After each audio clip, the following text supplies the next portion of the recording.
Bismillahirrahmanirrahim. Assalamualaikum warahmatullahi wabarakatuh. Halo sobat, dimanapun berada, semoga sehat selalu.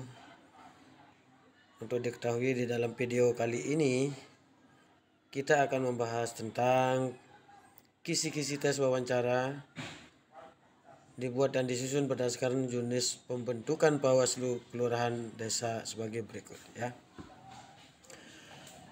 Tahapan pembentukan Panwaslu Kelurahan atau Desa dilakukan melalui tahapan yang akan dilaksanakan oleh Panwaslu Kecamatan sebagai berikut. Di sini dibahas mengenai tahapan pembentukannya ya. Mulai dari A. Sosialisasi dan pengumuman pendaftaran, B. Penerimaan berkas administrasi pendaftaran, penelitian berkas administrasi pendaftaran, yang D. Tes wawancara, yang E. Pengumuman calon anggota Panwaslu Kelurahan atau Desa hasil seleksi, yang F. Masukan dan tanggapan masyarakat, yang G. Penetapan calon terpilih. Nah, jadi itu adalah tahapan untuk pembentukan Panwaslu Kelurahan atau Desa. Namun kita akan memilih poin D, yaitu tes wawancara. Tentunya Bapak Ibu atau rekan-rekan sekalian mempersiapkan fisik, wawasan dan sebagainya.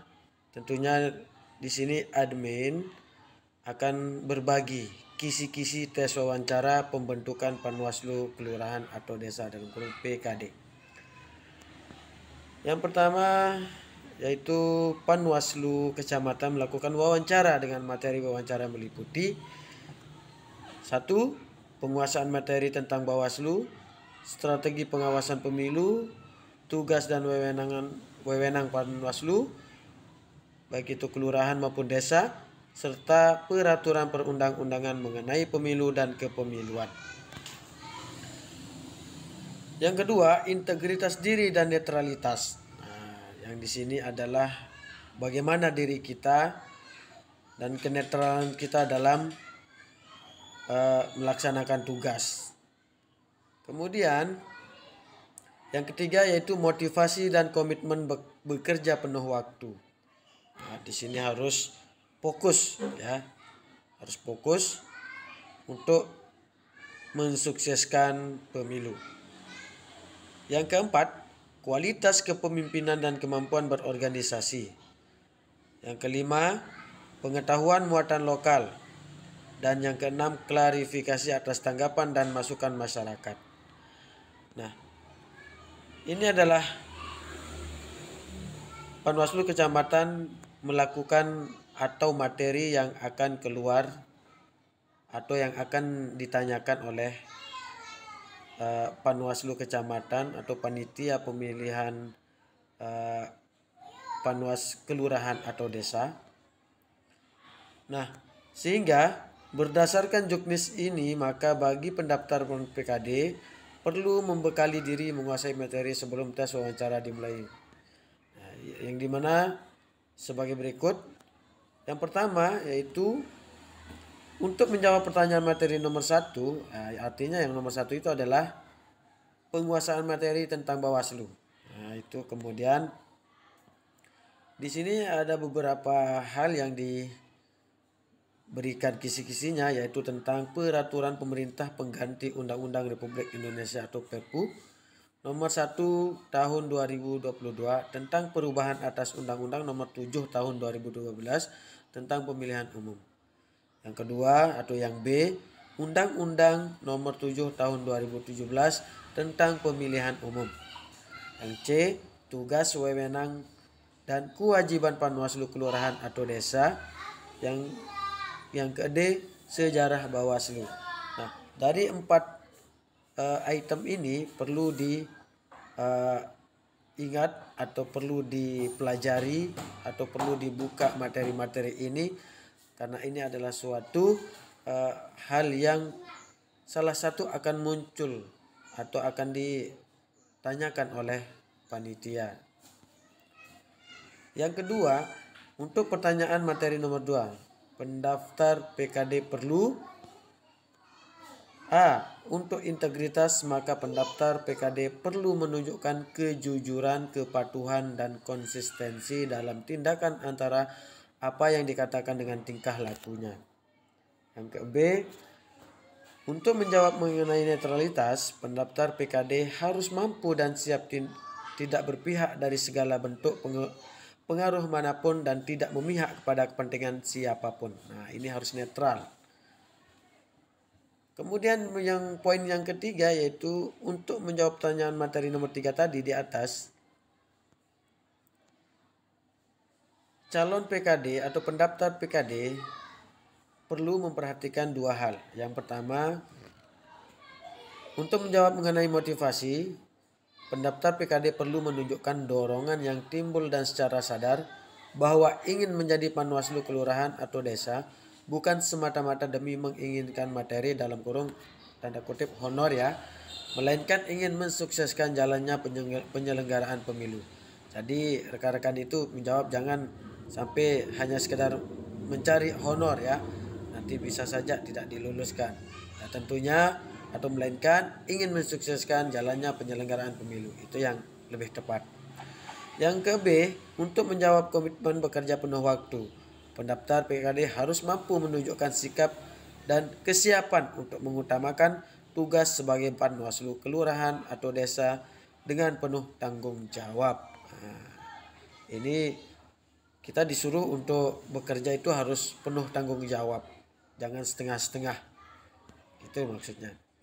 Nah, kemudian di poin 4 dari materi nomor 4 tadi di atas, PKD perlu memperhatikan beberapa hal. Yang pertama, A. Untuk menjawab kualitas kepemimpinan, pendaftar PKD harus mampu menunjukkan jiwa kepemimpinan dengan menunjukkan sikap mampu berkomunikasi dengan baik, kreatif, inovatif, pengambil keputusan, dan mampu menunjukkan kecerdasan emosional. Nah, itu ya. Yang ke B, untuk menjawab kemampuan berorganisasi, pendaftar PKD harus mampu menunjukkan kemampuan yang dapat membantumu menggunakan waktu, sumber daya, hingga energi secara efisien untuk menyelesaikan tugas. Dengan dibuktikan jejak rekam pengalaman berorganisasi yang pernah atau sedang diikuti. Nah, di sini tentunya ya pengalaman ya. Terus kita beralih ke materi yang nomor 5. Di sini kita dituntut untuk menjawab pengetahuan muatan lokal ya. Pendaftar PKD harus menguasai pengetahuan kewilayahan atau wawasan yang mantap mengenai lingkungannya seperti batas desa, kemudian jumlah desa dalam satu kecamatan, jumlah DPT per desa, dan lain sebagainya. Nah, ini perlu tentunya